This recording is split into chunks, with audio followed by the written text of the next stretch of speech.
सभी का दिन मंगलमय हो। मैं मानवेंद्र कुमार कुशवाहा, आचार्य हिंदी, सरस्वती विद्या मंदिर, डॉक्टर हेडगेवार वरबत सेना बेतिया।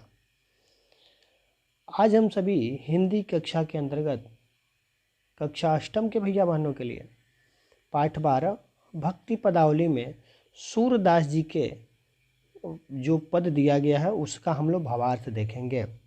तो सर्वप्रथम सूरदास जी के बारे में हम देखते हैं। सूरदास जी का जन्म 1478 ईस्वी में हुआ था। मृत्यु इनकी 1583 ईस्वी में हुई थी। इनकी प्रमुख रचना है सूरसागर, सूरसरावली, साहित्य लहरी। कहा जाता है कि सूरदास जी जन्मांध थे और कुछ विद्वान यह भी मानते हैं कि सूरदास जी भगवान कृष्ण की आराधना करते करते उनकी भक्ति में ऐसे लीन हो गए कि इनकी आँखों की रोशनी चली गई और ये भगवान कृष्ण के अलावा किसी को न देखने की प्रतिज्ञा भी ले लिए थे। जो भी हो, सूरदास जी हम लोग जानते हैं कि अंधे थे और इनको कहा गया है कि सूरदास जी अपने बंद आँखों से भगवान कृष्ण के ऐसे बाल छवि का वर्णन किए हैं, अर्थात वात्सल्य का कोना कोना झांक आए हैं। सूरदास जी का पद बहुत ही सुंदर पद दिया गया है। इसमें है, मेरो मन अनत कहाँ सुख पावे, जैसे उड़ी जहाज को पंछी फिर जहाज पर आवे। कमल नयन को छाड़ी महात्म और देव को ध्यावे, परम गंग को छाड़ी पियासो दुर्मति कूप खनावे। जिह मधुकर अंबुज रस चाख्यो, क्यों करील फल भावे। सूरदास प्रभु काम धेनु तजी, छेरी कौन दुहावे। आशा है कि आप सभी शब्दार्थ को याद कर लिए होंगे, क्योंकि शब्दार्थ को पढ़े बिना आप लोगों को भावार्थ समझ में नहीं आएगा। ठीक है, शब्दार्थ आप सभी देख लिए होंगे। तो हम देखते हैं, यह सूरदास जी का जो पद दिया गया है उसको हम लोग संदर्भ आप सभी जानते हैं, लिख लेंगे। प्रसंग में आप सभी देखिए, इसमें भक्त की भगवान के प्रति जो अनन्यता है, ऊंची अवस्था दिखाई गई है, जिसमें जीवात्मा और परमात्मा को एक ही अंश स्वरूप बताया गया है। और बताया गया है कि जीवात्मा का विश्राम स्थल है वह परमात्मा है। आत्मा जो है, मनुष्य की आत्मा, वह सदैव परमात्मा में ही जाकर विलीन होती है। परमात्मा के सिवा और कोई नहीं है। आप सभी जानते हैं कि विज्ञान कितना भी आगे निकल जाए, मनुष्य के रूप में उसका निर्माण नहीं कर सकते हैं। बनेगा तो वह केवल रोबोट ही बनेगा। उसमें प्राणों का संचार ईश्वर द्वारा ही होता है, विज्ञान के द्वारा संभव नहीं हुआ है। तो इस पद में वही बताया गया है कि मेरो मन अनंत कहाँ सुख पावे। सूरदास जी कहते हैं कि भगवान श्री कृष्ण ही ऐसे हैं और यह समस्त सृष्टि की आत्मा होने से वही एकमात्र आश्रय हैं। यानी जो भी संसार में जितने भी जीव हैं जिनमें आत्मा का निवास होता है, उन सभी का आश्रय भगवान श्री कृष्ण ही हैं। अर्थात वह प्रभु ही हैं परमात्मा के स्वरूप में, जिनमें वह आत्मा जाकर विलीन होती है।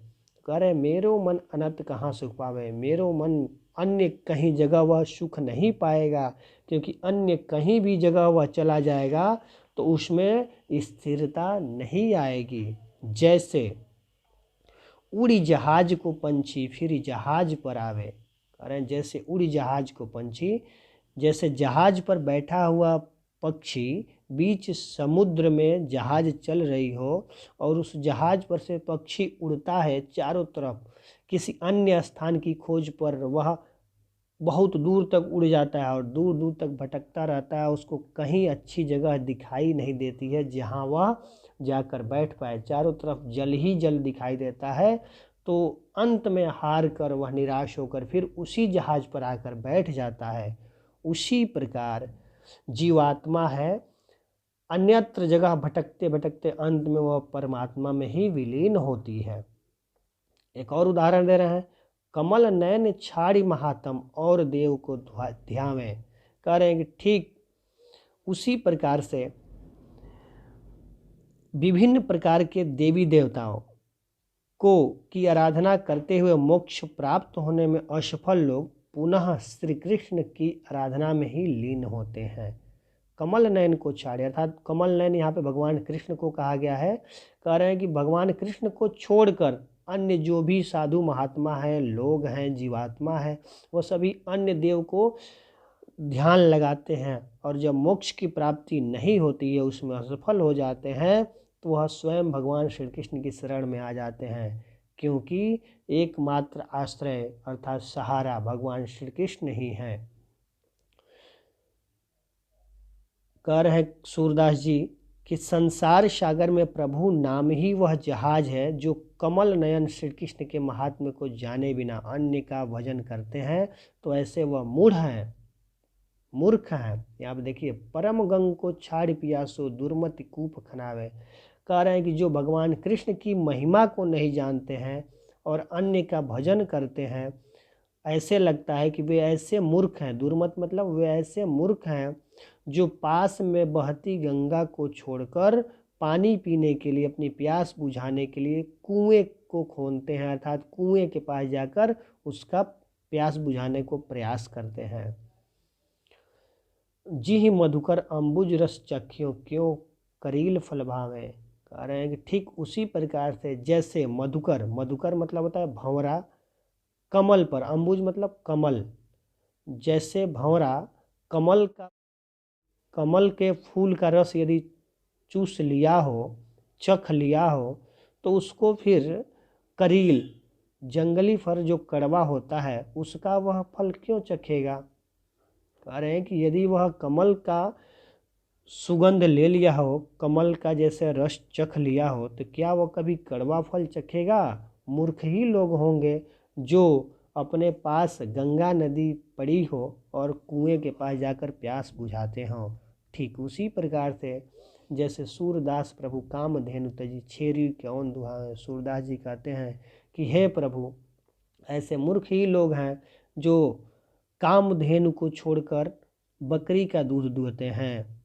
कामधेनु अर्थात, कामधेनु का तात्पर्य यहाँ पर है कि कामधेनु सभी मनोकामनाओं की पूर्ति करती है और कामधेनु रूपी हमारे आप प्रभु ही हैं जो सभी मनोकामनाओं की पूर्ति करते हैं, लेकिन लोग उसको छोड़ देते हैं और बकरी के समान वाले लोगों को, अर्थात छेरी बकरी के समान स्वभाव वाले लोगों के पास चले जाते हैं और जब असफल होते हैं तो प्रभु की शरण में ही आते हैं।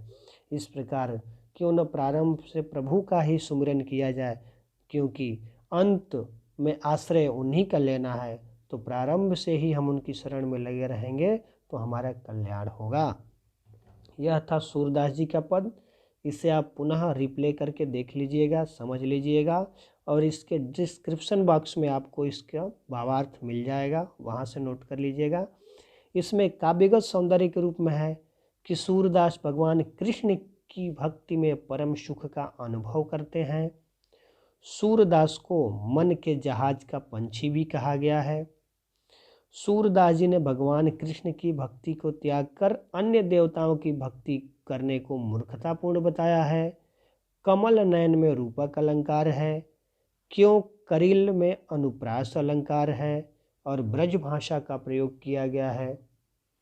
ठीक है, और भक्ति रस इस पद में है। ठीक है, आज के वीडियो में इतना ही। अगली वीडियो में हम कबीरदास जी के पदों का अध्ययन करेंगे। तब तक आप सभी आनंदमय रहिए। धन्यवाद।